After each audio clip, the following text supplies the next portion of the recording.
দুয়ারে দুয়ারে সর্বশক্তিমান আল্লাহ, অথচ বাজারে মাঝে মাঝে ন্যারেটিভ চালানোর চেষ্টা হচ্ছে জান্নাতের সোল এজেন্ট নাকি একটা ওজন মাপার পাল্লা। মাননীয় স্পিকার, নাউযুবিল্লাহ নাউযুবিল্লাহ। জান্নাতের টিকিট বিলাইয়া কেমনে ধর্ষণ করলা? আস্তাগফিরুল্লাহ আস্তাগফিরুল্লাহ। মাননীয় স্পিকার, আপনাকে ধন্যবাদ। আলহামদুলিল্লাহ। মাননীয় স্পিকার, আল্লাহ সুবহানাহু ওয়া তাআলা আপনাকে অনেক দয়াময় এবং মায়াশীল করেছেন। আশা করছি বক্তব্য শেষ হতে হতে আপনারা একটু দয়া পরবশ হয়ে আরো ৩-৪ মিনিট বাড়িয়ে দিবেন ইনশাল্লাহ। মাননীয় স্পিকার, ২০০৬ সালের বাজেট অধিবেশনে একবার আসার সুযোগ হয়েছিল আলহামদুলিল্লাহ। তো আমার মনে হয় নজিরবিহীন ইতিহাসে এবারকার যে মাননীয় প্রধানমন্ত্রীর নেতৃত্বে এবং মাননীয় অর্থমন্ত্রী মহোদয়ের তত্ত্বাবধানে এই ২০২৬-২৭ অর্থ বছরের যে বাজেটটা উপস্থাপন করা হলো, ৯০ থেকে ৯৫% প্রস্তাবনায় নজিরবিহীনভাবে সর্বসম্মতিক্রমে এই ডান বাম দুপাশ থেকে সর্বসম্মতিক্রমে সরকার দল এবং বিরোধী দলের পক্ষ থেকে টেবিল চাপে সেটাকে স্বাগত জানানো হয়েছে। মাননীয় স্পিকার, এর বেশি ধন্যবাদ এক কথায় আর কি দিব মাননীয় স্পিকার। মাননীয় স্পিকার, এরপরেও আমরা একটু দেখতে পেয়েছি যে বাজেট পরবর্তী বাহিরে কিছু ব্যানার নিয়ে মিছিল হয়েছে মাননীয় স্পিকার। আমাদের মাননীয় স্বরাষ্ট্রমন্ত্রী মহোদয় এবং সাপ্লিমেন্ট করে আরো অনেক মাননীয় সংসদ সদস্যবৃন্দ মাঝে মাঝে যথার্থই বলেন যে ভেতরে একরকম, বাহিরে গিয়ে কেন যেন একটু অন্যরকম হয়ে যায় মাননীয় স্পিকার। অনেক সময় এরকম হয় মাননীয় স্পিকার, আসলে নদীর উপর ব্রিজ বানাতে হয়। এখন আগে যদি ব্রিজটা বানায় ফেলে তখন কি হয়, তখন শুকনো জায়গায় নিজে নদী কাটতে লেগে যায়, মানে অযাচিত ব্যাপার স্যাপার আর কি। এখন ব্যানার যদি আগেই বানিয়ে রেডি থাকে কেউ, এখন সেটা নিয়ে একটু ফটো সেশন না করলে কেমন হয়, এরকম হয়ে থাকতে পারে মাননীয় স্পিকার। মাননীয় স্পিকার, আমি আরেকটা বিষয় একটু লক্ষণীয়ভাবে করতে চাই, যেটা হলো আমাদের মাননীয় প্রধানমন্ত্রীর নেতৃত্বে এই সংসদ চলছে। আমরা একটা জবাবদিহিতামূলক সরকার, জবাবদিহিতামূলক সংসদ এবং জবাবদিহিতামূলক নিজের দলের ভিতরে যে পরিবেশটা এখন দেখতে পাচ্ছি, তারই ফলশ্রুতিতে একটি আত্মসমালোচনা না করলেই নয় মাননীয় স্পিকার। দেখুন মাননীয় স্পিকার, নীল নদের পানি যেরকম নীল না, তেমনি ভাবে দাড়ি টুপি থাকলেই যে নারী স্বাধীনতা এবং হিজাব নিকাবের প্রতি সম্মান থাকবে, বিষয়টা আসলে এরকম না মাননীয় স্পিকার। এরকম বিষয়গুলো আসলে আমরা অবশ্যই এটা অ্যাড্রেস করতে চাই যে আমাদের সবার ব্যক্তি স্বাধীনতার বিষয়ে আমাদের সম্মান এবং শ্রদ্ধার ব্যাপারে অত্যন্ত সোচ্চার হওয়া উচিত মাননীয় স্পিকার। এটা আমরা দুঃখের সাথেই বলছি। মাননীয় স্পিকার, ফ্যাক্ট এবং ন্যারেটিভের ব্যাপারে কথা বলেছিলাম, অল্প সময় ছিল, বুঝিয়ে বলতে পারি। আজকে দেখলাম প্রাসঙ্গিক বিষয়টা উঠে আসলো। আপনার মাথার উপরে বিসমিল্লাহির রহমানির রহিম, দুয়ারে দুয়ারে সর্বশক্তিমান আল্লাহ। আমরা এমনও দেখেছি, আমরা ইসলামের পতাকা হাতে নিয়ে দেখা গেছে হিকমা অবলম্বন করতে গিয়ে বৈশ্বিক পরিস্থিতিতে রাজনৈতিক অবস্থা বিবেচনায় অনেক সময় ইসলামের পতাকা হাতে নিয়েও শরিয়া আইনের ব্যাপারে প্রশ্ন আসলে অনেক সময় এড়িয়ে যেতে দেখেছি মাননীয় স্পিকার। কিন্তু ফ্যাক্ট হলো জিয়াউর রহমান সাহেব, শহীদ রাষ্ট্রপতি জিয়াউর রহমান লিখে দিলেন সংবিধানে বিসমিল্লাহ। তার সুযোগ্য উত্তরসূরি জনাব তারেক রহমান সাহেব আপনার মাথার উপর রেখেছেন বিসমিল্লাহ। দুয়ারে দুয়ারে লেখা সর্বশক্তিমান আল্লাহ, এটা হলো ফ্যাক্ট।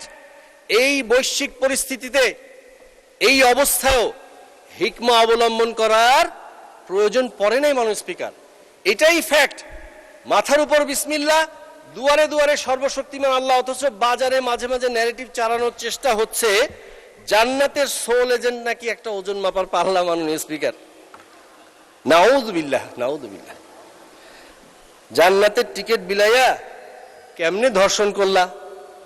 আস্তাগফিরুল্লাহ আস্তাগফিরুল্লাহ। মাননীয় স্পিকার, मैं शायर तो नहीं मगर ए जशी जब से देखा।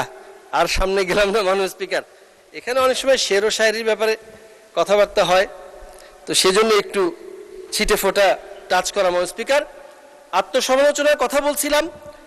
আমি শুধু এক পাশে প্রশংসা আরেক পাশে তিরস্কার এরকম করব না মাননীয় স্পিকার।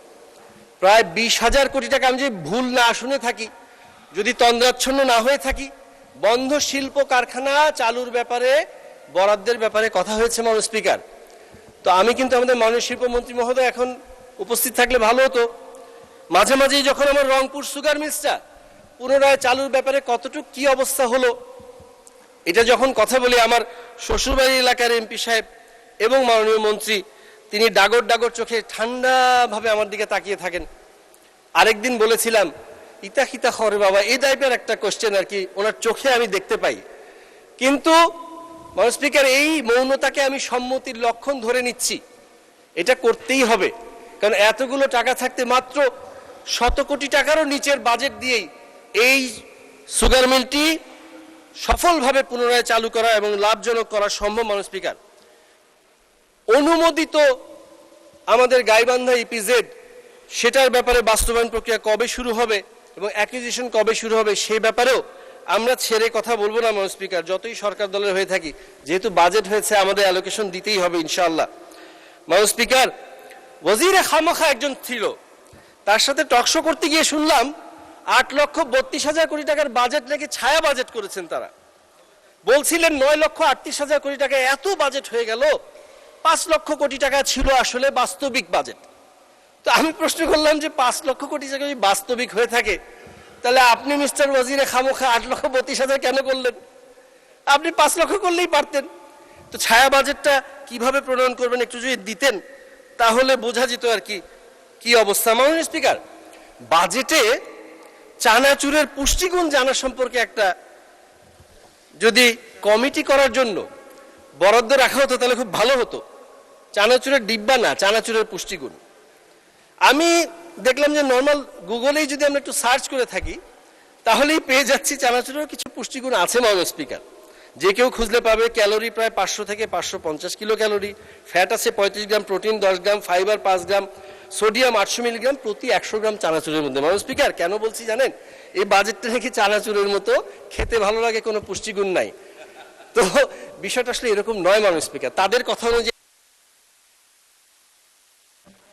জি, আপনাকে আর 2 মিনিট বাড়িয়ে দেওয়া হলো মাননীয় স্পিকার। ধন্যবাদ। একদম শেষ পর্যায়ে চলে আসছি মাননীয় স্পিকার, যেটা না বললেই নয়। দেখুন মাননীয় স্পিকার, জিয়া রহমান সাহেব, শহীদ রাষ্ট্রপতি জিয়া রহমান পরবর্তীতে রাজনীতিবিদদের জন্য রাজনীতি কঠিন করে যাবেন এটা বলেছিলেন এবং করেছেন। বীর দর্পে ছুটে চলেছেন। তরুণ যুব সমাজকে নিয়ে খাল খনন থেকে শুরু করে অন্যান্য সমস্ত কার্যক্রম বাস্তবায়নের জন্য আনাচে কানাচে ছুটে বেরিয়েছেন। তেমনিভাবে আমিও মাননীয় প্রধানমন্ত্রীর এই ছুটে বেড়ানো আমাদেরকে সাথে নিয়ে এই কর্মকাণ্ডে উদ্বুদ্ধ হয়ে আমি আজকে সকল সংসদ সদস্যের জন্য একটা বিষয় একটু কঠিন করে দিতে চাই মাননীয় স্পিকার। আমাদের 32 গাইবান্ধা 4 গোবিন্দগঞ্জ আসনে মাননীয় স্পিকার আমরা একটা ভলান্টারি বাজেট দিচ্ছি, স্বেচ্ছাশ্রমের বাজেট দিচ্ছি। এই বাজেটের সাথে 2টা খাল খনন প্রকল্প হয়েছে, সফলভাবে চলছে। এই 2টা খাল খনন প্রকল্প শেষ হওয়ার পরে আমাদের গোবিন্দগঞ্জের আপামর জনসাধারণ, বাংলাদেশ জাতীয়তাবাদী দল বিএনপি এবং অঙ্গ সহযোগী সংগঠনের সব নেতৃবৃন্দ এবং নেতাকর্মীকে সাথে নিয়ে আমরা প্রায় 1 কিলোমিটার একটা দীর্ঘ খাল কোনো বরাদ্দ না নিয়ে স্বেচ্ছাশ্রমের মাধ্যমে আমরা সেটা বাস্তবায়ন করবো ইনশাআল্লাহ। পরবর্তীতে we the people of Gobindganj will definitely make the politics difficult for the politician ইনশাআল্লাহ। মাননীয় স্পিকার, এভাবে একটা স্বেচ্ছাশ্রমের বাজেট আমি সাথে সম্পূরক প্রস্তাব করে দিয়ে ইনশাআল্লাহ বাস্তবায়ন করে আবারও একদিন কথা বলবো। মাননীয় স্পিকার, সবাইকে ধন্যবাদ জানিয়ে আপনি মহান সংসদে এই বাজেট আলোচনায় আমাকে সুযোগ দেওয়ার জন্য ধন্যবাদ জানিয়ে আপনার কাছ থেকে বিদায় নিচ্ছি। একদম বিদায় বেলায় শুধু এতটুকুই বলতে চাই, দেখুন আমরা যেভাবে সম্প্রীতি নিয়ে এই সংসদটা শুরু করেছি সবাই তাকিয়ে আছে। জুলাই অবশ্যই আমাদের চেতনা, তবে জুলাইকে আমরা বিক্রি হতে দেব না ইনশাআল্লাহ। সবাইকে ধন্যবাদ। মাননীয় স্পিকার, আপনাকে ধন্যবাদ। বাংলাদেশ জিন্দাবাদ।